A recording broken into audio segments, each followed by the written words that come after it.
Yeah, that's right. That's right. There are unexpected things that happen to you when you get a Nintendo Switch OLED. Now, before we get too far into it, I'm just going to stay straight up. If you are a Nintendo Switch docked player and you don't yet have the OLED, don't get it. It's a waste. It's a waste of money. You don't need it. You're not going to gain anything from it. It's nothing. The only thing you gain is maybe a new dock, but that's going to be sold separately. You're going to be good. You're going to be fine. You don't need it. You're fine. You're fine. Please keep watching the video because it helps the channel out. You know, and if you hit the subscribe and like button, it helps even more. At any rate, we need to get into it. There's some weird things that I'm feeling about this Nintendo Switch. We're about 2.5 weeks after the launch, and I got things to say about this thing. This thing is dope. This thing is sick, but there's some really, really interesting things that come with it.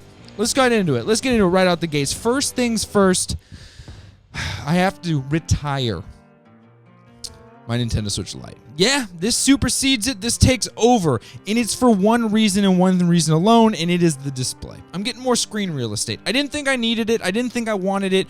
Turns out once you got it, it's hard to go back, ladies and gentlemen. It's hard to go back. And I'll tell you right now, I'm trying to use my Nintendo Switch Lite to see, oh, can I do it? I can't. I can't. And it has nothing to do with the guilt of spending over $350 on a Nintendo Switch that I didn't need. No, it doesn't. What it more has to do with is the fact that the gaming experience on the go is actually, yes, true, indeed, and in fact, correct, that good. It is that good. It's that good. But what I really want to hammer home is that it's the OLED display that is making it that good. It's the crispness of the color. And I tell you right now, Nintendo, I said it once, I'll say it again. If you make a Nintendo Switch OLED Lite version, you will knock that sucker out the park, baby. That is the best form factor, hands down. You give me just a little more juice on that screen and a smidge more color. Woo! Your boy's playing on that light, baby.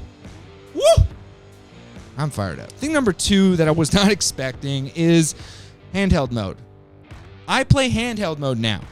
I've been playing my Nintendo Switch almost exclusively on my TV or my gaming monitor. That's literally the only times I play my Nintendo Switch. I have my Nintendo Switch Lite that I would play when laying in bed or sitting on the couch, but I would take it with me, and when I was on the go, I'd pass some time, I'd play the Switch, but it wasn't often that I'd go and sit somewhere with the intentions of playing through video games on the go. I'd save that time for home. Not with this thing, man. This thing really has changed the way I interact with my games. It inspires me to play, and not inspires as in I'm gonna go and, you know, make some beautiful art or something, but it inspires me like when I pick it up, I want to play a game.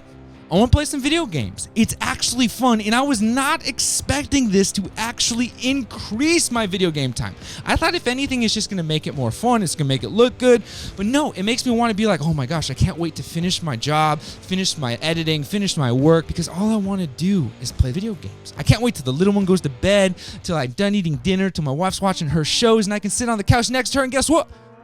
Play some video games. Yeah, I want to play this thing. I want to play this thing, and I was not expecting it to increase my video game time and honestly rob some of the video game time from my other systems. And the last thing that I was not expecting when I got this, and this was the doozy, straight up. This one is a doozy. But before that, let me just give you that plug, baby. Hit that subscribe. You hit the subscribe, you hit the like button. Can we do 500 likes? Can we do 500 likes in 24 hours? I don't know. Can we do it? Pass it around. Get this thing. 500 likes in 24 hours. That'd be dope. Never done something like this before. That'd be sick. And guess what? It's all free. You can hop into one of our live streams every Tuesday and Thursday at 7 p.m. Pacific time and do that. Let's get to the last thing. The last thing is this. I'm replaying old games just to see how they look. I got a lot of games, man. I got a lot of games, Jack. And let me tell you what. They look good. I was replaying through Hades. Holy moly, man, those colors. Woo! I mean, it's, you know, we were playing Metroid. A lot of people are getting on that Metroid train and playing these newer games. But you go back to your old games, man, and check out some of the colors on this OLED. Holy smokes. You know what I'm saying, Hops? You really start to see the OLED shine. And I'm not just using that term because, you know, the brightness and the lumens and stuff like that. No, I'm using the term because that is where this thing is truly making a difference in the gaming. You got all your games, you play them again, and the replayability, it's as if you're getting a new skinned game. Granted, yeah, you're replaying a game you've already played before, but it looks so gosh darn good. Now, I know what you're thinking. You're thinking, JD, how does this thing perform outside? Because you're talking about this on-the-go nonsense. Well, guess what? This video right here, will show you how this thing performs outside. It absolutely will. But most of all, last but certainly not least, keep playing and happy gaming.